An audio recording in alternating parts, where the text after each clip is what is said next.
ఇండోనేషియాలో విద్యార్థుల హిజాబ్ వివాదం ప్రపంచవ్యాప్తంగా చర్చనీయాంశంగా మారింది. హిజాబ్ సరిగ్గా ధరించలేదంటూ ఏకంగా శిరోముండనం చేయించడం వివాదాస్పదమవుతోంది.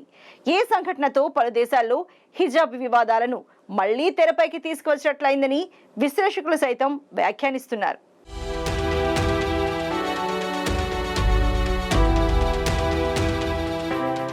ప్రపంచవ్యాప్తంగా హిజాబ్ వివాదాలు చూస్తూనే ఉన్నాం. అప్పట్లో కర్ణాటకలోని ఒక పాఠశాలలో పరీక్షల సమయంలో హిజాబ్ ధరించిన వారికి అనుమతి ఇవ్వకపోవడంపై వివాదం తలెత్తింది.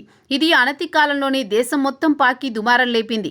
ఇక ఇరాన్ దేశంలో మహసా అమీనీ అనే 22 ఏళ్ల మహిళ హిజాబ్ ధరించలేదనే కారణంతో లాకప్ డెత్ అయింది. అనంతరం రేగిన వివాదం ఒక్క ఇరాన్ దేశానికే పరిమితం. ప్రపంచం మొత్తం కలకలం సృష్టించింది. ఈ 2 వివాదాల అనంతరం ఇండోనేషియాలో మరో హిజాబ్ వివాదం లేచింది. ఆ దేశంలోని ఒక పాఠశాలలో 14 మంది ముస్లిం బాలికలు తప్పుగా హిజాబ్ ధరించారని ఏకంగా పాఠశాల యాజమాన్యమే వారికి శిరోముండనం చేసింది. ఈ ఘటనపై ప్రజలు ఆశ్చర్యం వ్యక్తం చేయడంతో పాటు పాఠశాల యాజమాన్యంపై విమర్శలు గుప్పిస్తున్నారు. స్థానిక మీడియా నివేదికల ప్రకారం పాఠశాలలోని కొంతమంది బాలికా విద్యార్థులు హిజాబ్ తప్పుగా ధరించారు. ఆ తర్వాత పాఠశాల ఉపాధ్యాయుడు బాలికా విద్యార్థులపై చర్యలు తీసుకోవడంలో భాగంగా వారి గుండు చేయమని ఆదేశించాడట. ఈ కేసు ఇండోనేషియాలోని మషారికి జావాలోని ప్రభుత్వ జూనియర్ ఉన్నత పాఠశాలకు సంబంధించినది.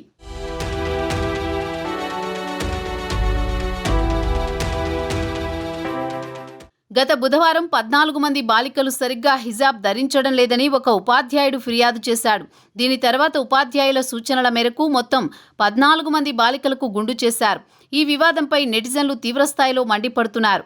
అయితే రోజురోజుకు పెరుగుతున్న వివాదంతో పాఠశాల ప్రిన్సిపల్ ఈ మొత్తం వివాదంపై క్లారిటీ ఇచ్చారు. ఈ ఘటనపై పాఠశాల యాజమాన్యం బాలికలతో పాటు వారి తల్లిదండ్రులకు పాఠశాల క్షమాపణలు చెప్పిందని, ఉపాధ్యాయుడిని సస్పెండ్ చేసినట్లు పాఠశాల ప్రిన్సిపల్ తెలిపారు. జుట్టు కత్తిరించిన బాలికలు హిజాబ్ లోపల ధరించే క్యాప్ ధరించలేదని, దానివల్ల వారి జుట్టు కనిపిస్తుందని బాలికలకు శిరోముండనం చేసిన ఉపాధ్యాయుడు తెలిపాడు. స్థానిక మీడియాతో పాఠశాల ప్రిన్సిపల్ బాలికలు హిజాబ్ ధరించాలని ఎటువంటి నిర్బంధం లేదని, అయితే పాఠశాలలో చక్కగా కనిపించాలంటే వారు హిజాబ్ కింద ధరించే క్యాప్లను ధరించాలని సూచించారు. విద్యార్థులకు మానసికంగా తోడ్పాటు అందించేందుకు పాఠశాల యాజమాన్యం దోహదపడుతుందన్నారు. పిల్లలపై దీర్ఘకాలిక ప్రభావాలు పడకుండా ఈ వివాదాన్ని జాగ్రత్తగా పరిష్కరించాలని గ్రహించినట్లు ఆ పాఠశాల ప్రిన్సిపల్ తెలిపారు.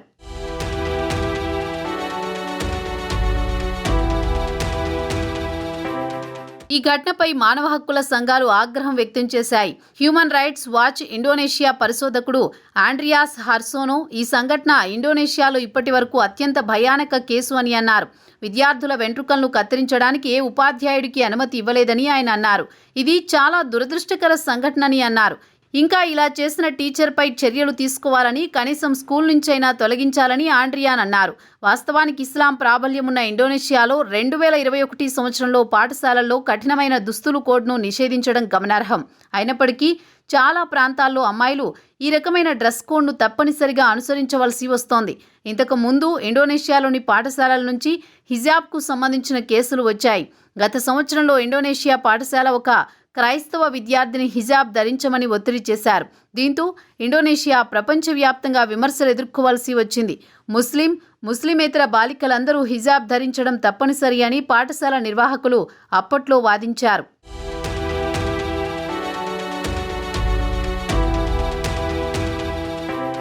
హిజాబ్పై పలు ముస్లిం దేశాల్లో వివాదం కొనసాగుతూనే ఉంది. ఇరాన్లో అయితే చాలా రోజులుగా హిజాబ్కి వ్యతిరేకంగా ఉద్యమం నడుస్తోంది.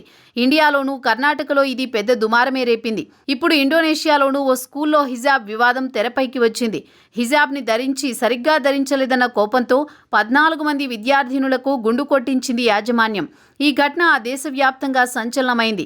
ఈ ఘటన తర్వాత విద్యార్థులు తీవ్ర ఆందోళనకు లోనయ్యారు. వాళ్ళందరికీ కౌన్సిలింగ్ ఇచ్చే బాధ్యత తమదేనని ప్రిన్సిపల్ ప్రకటించారు. అటు మానవ హక్కుల సంఘాలు ఈ ఘటనపై భగ్గుమంటున్నాయి. విద్యార్థుల జుట్టుని కత్తిరించే హక్కు టీచర్కి ఎవరిచ్చారంటూ ప్రశ్నిస్తున్నారు. ఆ టీచర్పై కఠిన చర్యలు తీసుకోవాలని డిమాండ్ చేస్తున్నారు. నైతిక పోలీసింగ్ చర్యలు ఇండోనేషియాలోని ప్రధాన ద్వీపంలోని ఒక పాఠశాల మైనర్ మహిళా విద్యార్థుల సమూహంపై బలవంతంగా ఇస్లామిక్ డ్రెస్ కోడ్ను విధించడంపై తాజా వివాదానికి దారితీసింది. సంబంధితంగా ఇండోనేషియాలోని సాంప్రదాయిక ప్రాంతాల్లో డ్రెస్ కోడ్ల అమలుకు సంబంధించిన చర్చ ముఖ్యంగా హిజాబ్ ధరించమని బలవంతం చేయడం ద్వీపదేశాన్ని చాలా కాలంగా కదిలించింది.